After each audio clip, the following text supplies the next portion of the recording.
উপদেষ্টা ডক্টর মোহাম্মদ ইউনূস তিনি ভোট কেন্দ্র পরিদর্শনে গেছেন।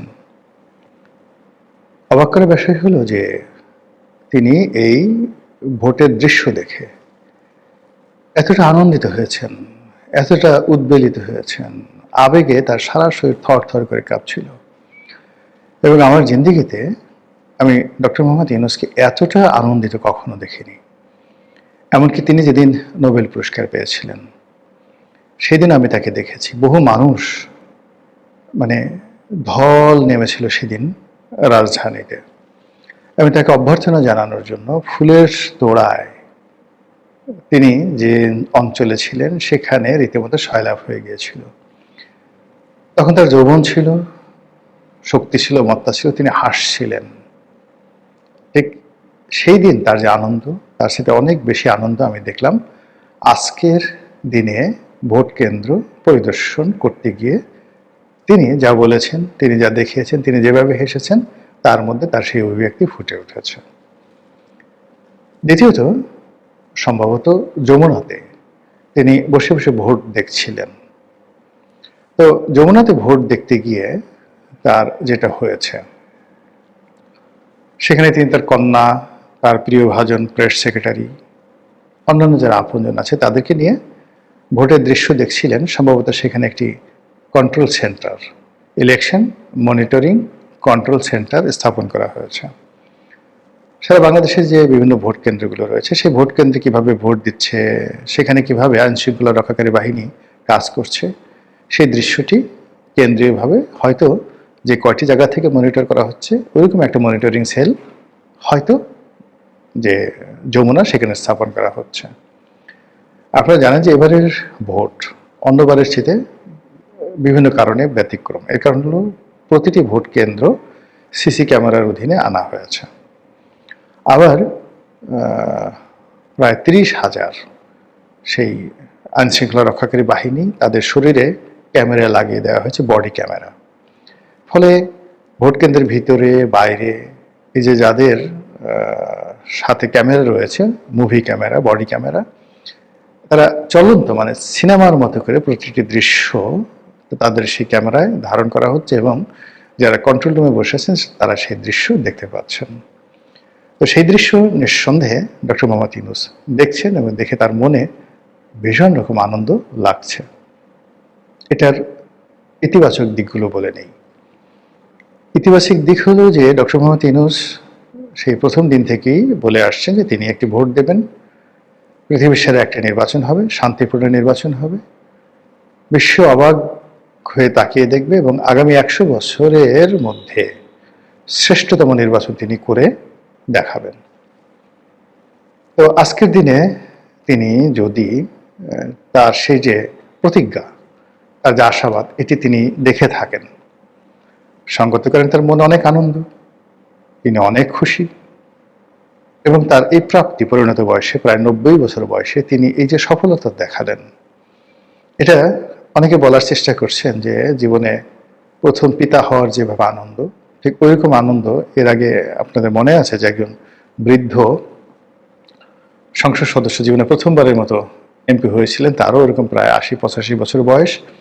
তো তাকে জিজ্ঞাসা করা হয়েছিল যে আপনার অনুভূতি কি? তখন তিনি বললেন যে জীবনে প্রথম পিতা হওয়ার যেভাবে একটা অনুভূতি, আজকের দিনে আমার ঠিক সেই রকম অনুভূতি। তো ডক্টর মোহাম্মদ ইউনূসের ওইরকম একটা অনুভূতি হতে পারে, আর সেই অনুভূতি যদি হয় তাহলে তার শরীরের কোনো অংশের উপরই তার কোনো নিয়ন্ত্রণ থাকার কথা নয়। তিনি হাসবেন অবারিতভাবে, প্রকৃতির মতো তিনি কথা বলবেন উচ্ছল প্রাণান্তভাবে, কবিতার মতো করে, এবং তার সেই সব কিছু প্রকাশিত হবে আজ সৃষ্টি সুখের উল্লাসে। তো রবীন্দ্রনাথ নয়, নজরুলের সেই বিখ্যাত কবিতার মতো আজ সৃষ্টি সুখের উল্লাসে। তো সৃষ্টি যখন মানুষ করে তখন তার ভিতরে যে উল্লাস হয়, সেই উল্লাস প্রকাশের সময় মানুষের কোনো সার্কিট ব্রেকার থাকে না। সে তার মতো যা মনে আসে তাই কথা বলে, যাকে ইচ্ছা তাকে জড়িয়ে ধরে, কাঁদে, এবং এটা এরকমভাবে হয়। আমি যখন প্রথমবার এমপি হলাম, তো এমপি হওয়ার পর যখন রেজাল্ট জানাজানি হলো, কত মানুষ আসলো আমাকে অভ্যর্থনা জানানোর জন্য। আমি উদ্বেলিত হয়ে গেলাম। আমি যাকে ইচ্ছা তাকে জড়িয়ে ধরছি, যাকে ইচ্ছা তাকে হ্যান্ডশেক করছি। কে বড়, কে ছোট, কে মহিলা, কে পুরুষ, আমার কোনো খেয়ালই ছিল না। যাকে পাচ্ছে তাকে পাইকারিভাবে জড়িয়ে ধরছে। তো এরকম ডক্টর মোহাম্মদ ইউনূসের হতে পারে। আমার হয়তো 2008 সনে বয়স কম ছিল, আর যখন মানুষ বুড়ো হয়ে যায় তখন তার মানুষ সাধারণত তার বয়স কমে যায়, তার এত খেয়াল থাকে। তো আজকের দিনে তিনি যে আনন্দ দেখাচ্ছেন, উচ্ছ্বাস দেখাচ্ছেন, এটা হতে পারে যে তিনি যা কিছু বলে আসছিলেন গত 17 মাস ধরে মানুষ কেউ তাকে বিশ্বাস করেনি, সবাই তাকে অপমান করেছে, আর আজকের এই দিনে এই সফলতা দেখে তার আনন্দ হতে পারে। অন্যদিকে যদি নেতিবাচক চিন্তা করেন তাহলে তার ম্যাটিকুলাস ডিজাইন, তারপরে তার রিসেট বাটন, এরপর নতুন একটি বাংলাদেশ গড়ার স্বপ্ন, নতুন একটা ইতিহাস গড়ার স্বপ্ন, এবং জাতিকে 3-0 থিওরিতে নতুন একটা গন্তব্যে নিয়ে যাওয়ার যে অভিলাষ তার মধ্যে ছিল বা এখনো আছে, সেটি হয়তো এই নির্বাচনের মাধ্যমে তিনি দেখতে পাচ্ছেন। এবং সেই অর্থে তিনি কতগুলো কথা বলেছেন। তাকে জিজ্ঞাসা করা হয়েছে যে স্যার আপনার অনুভূতি কেমন, তিনি বলেছেন এটা প্রকাশ করা যাবে না। আজকের এই ভোটের মাধ্যমে একটা নতুন বাংলাদেশ গঠিত হলো।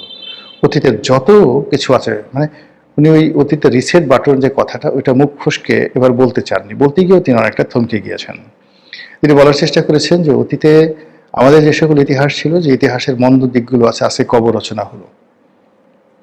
আজকে থেকে একটা নতুন বাংলাদেশ, এই নিউ বাংলাদেশ গঠন হলো। আর নতুন বাংলাদেশ যদি গঠন হয়ে যায় এই ভোটের মাধ্যমে, সেই বাংলাদেশের স্থপতি কি হবেন?